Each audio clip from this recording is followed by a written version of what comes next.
Mudah-mudahan kita semua masih diberikan kesehatan dan kebahagiaan.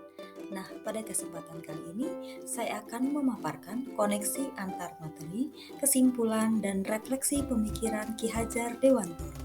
Adapun ini adalah tugas di modul 1, tugas 1.1.A.8 dengan saya, Supini SPD, calon guru penggerak Angkatan 8 Bener Meriah dari SMA Negeri Unggul Binaan Bener Meriah dengan fasilitator saya, Bapak Muhammad Hari Purnomo Hadi, dan pengajar praktek saya, Bapak. Saya akan merefleksi diri saya melalui 3 pertanyaan berikut. 1. Apa yang saya percaya tentang murid dan pembelajaran di kelas sebelum saya mempelajari modul 1.1? 2. Apa yang berubah dari pemikiran atau perilaku saya setelah mempelajari modul ini? Dan 3. Apa yang dapat segera saya terapkan lebih baik agar kelas saya mencerminkan pemikiran Ki Hajar Dewantara? Sebelum mempelajari modul ini, saya percaya bahwa anak hanya selembar kertas putih dan kewajiban kita mengisi lembar tersebut dan mentransfer pengetahuan tersebut kepada murid tanpa melibatkan mereka dalam konsep pengetahuan tersebut.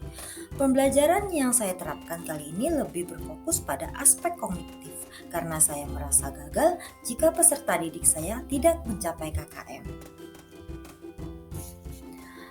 Belajar harus di kelas. Saya juga yakin belajar terbaik adalah di kelas, karena kelas menurut saya tempat yang memang sudah disiapkan untuk belajar, sehingga dalam kelas anak akan lebih konsentrasi.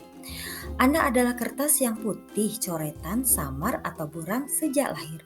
Pemikiran saya setelah mempelajari modul 1.1, saya menyadari bahwa cara pandang saya terhadap pendidikan berubah dan kepercayaan saya selama ini terkikis. Saat ini saya sadar bahwa anak bukan selembar kertas putih, melainkan sebuah kertas putih atau coretan-coretan ini adalah sifat dasar anak baik dan buruk yang sudah dibawa dari lahir. Tugas kita adalah menentunya, memperbaikinya, memperbaiki lakunya, bukan dasarnya.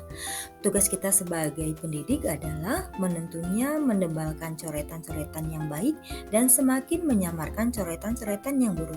Jadi, kita hanya bisa mengubah dan membimbing lakunya ke arah yang lebih baik.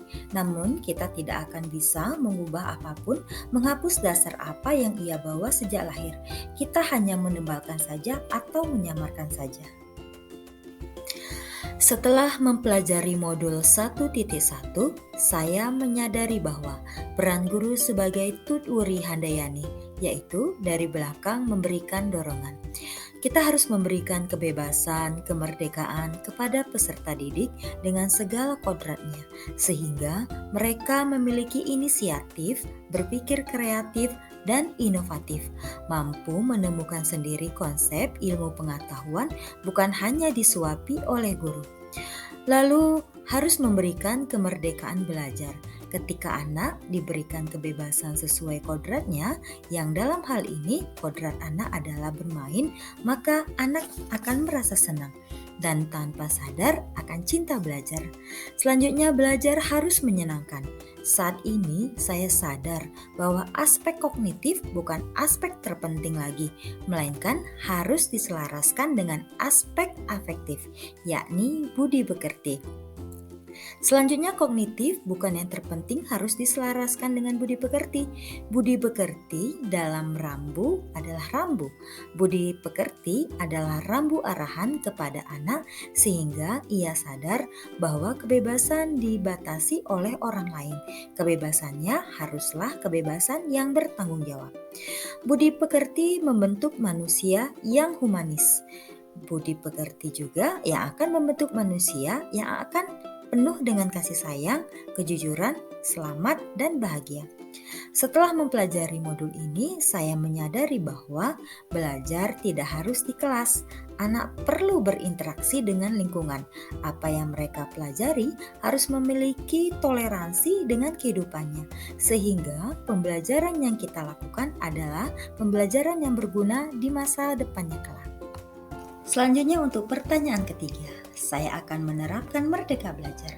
Lalu saya akan mendorong peserta didik untuk lebih kreatif, inovatif, dan inisiatif dalam mengemukakan gagasannya, sehingga mandiri dalam menemukan konsep-konsep ilmu pengetahuan. Saya juga akan menerapkan pembelajaran kontekstual, di mana lingkungan dan kearifan lokal sebagai sumber belajar, sehingga peserta didik akan mampu mengenali dan melestarikan, juga mengembangkan kebudayaan dalam pemberian kebebasan kemerdekaan belajar.